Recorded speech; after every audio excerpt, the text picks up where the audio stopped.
व्यवसायाबरोबरच सामाजिक क्षेत्रातही अग्रेसर असणाऱ्या अहमदनगर शहरातील इलाक्षी हुंदाई शोरूमच्या वतीने आज जागतिक पर्यावरण दिन मोठ्या उत्साहात साजरा करण्यात आला। शोरूममध्ये येणाऱ्या प्रत्येक ग्राहकाला वृक्ष भेट देऊन या वृक्षाची लागवड करून पर्यावरणाचे संरक्षण करण्याचा संदेश यावेळी देण्यात आला। तसेच प्रत्येक वाहनांची मोफत PUC तपासणी सुद्धा करण्यात आली। आयोजित कार्यक्रमाप्रसंगी इलाक्षी हुंदाई शोरूमचे service manager Akhilesh Anil Patni, general manager Shriram Awhad, general manager Raju Bejgamwar, area manager Milind Baichwal, CRM Sonali Goyal, उद्योजक अनिल खर्डे यांच्यासह इलाक्षी हुंदाई शोरूममधील सर्व कर्मचारी उपस्थित होते। आयोजित जागतिक पर्यावरण दिन कार्यक्रमानिमित्त शोरूम परिसरात वृक्षारोपणही करण्यात आलं। पर्यावरणाचा संदेश देत इलाक्षी हुंदाई शोरूमच्या वतीने राबवण्यात आलेल्या या सामाजिक उपक्रमाचं कौतुक करत ग्राहकांनी आपल्या प्रतिक्रिया व्यक्त केल्या।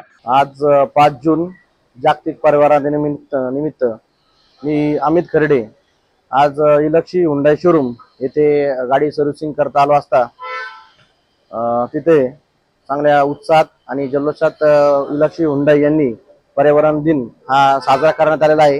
वृक्षारोपणाचा उपक्रम त्यांनी हाती घेतला होता आणि तो त्यांनी यशस्वीरित्या पार पाडला आहे। त्यांच्या सर्व स्टाफचे आणि पूर्ण त्यांच्या यंत्रणेचे मी मनापासून आभार मानतो आणि प्रत्येक भारतीयांनी किमान 5 वृक्ष लावावे ही विनंती करतो। धन्यवाद। तर प्रत्येक सामाजिक कार्यात इलाक्षी हुंदाई शोरूमचा नेहमीच पुढाकार असून पर्यावरण संवर्धनासाठी प्रत्येक नागरिकाने वृक्षारोपण करावं असं आवाहन इलाक्षी हुंदाई शोरूमच्या वतीने यावेळी करण्यात आलं।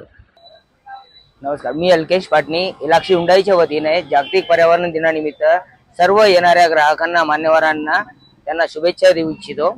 आणि आज 5 जून जागतिक पर्यावरण दिनानिमित्त इलाक्षी हुंदाई यांनी असा एक उपक्रम राबवला आहे की ज्याने वृक्षारोपण आणि फ्री PUC चेकअप कॅम्प हे आयोजले आहे आणि येणाऱ्या प्रत्येक ग्राहकांना आपण वृक्ष देऊन त्यांना एक संदेश पोहोचवत आहोत की त्यांनी निसर्गाचे संरक्षण करावे आणि प्रत्येकाने कमीत कमी झाडं लावावेत घरी।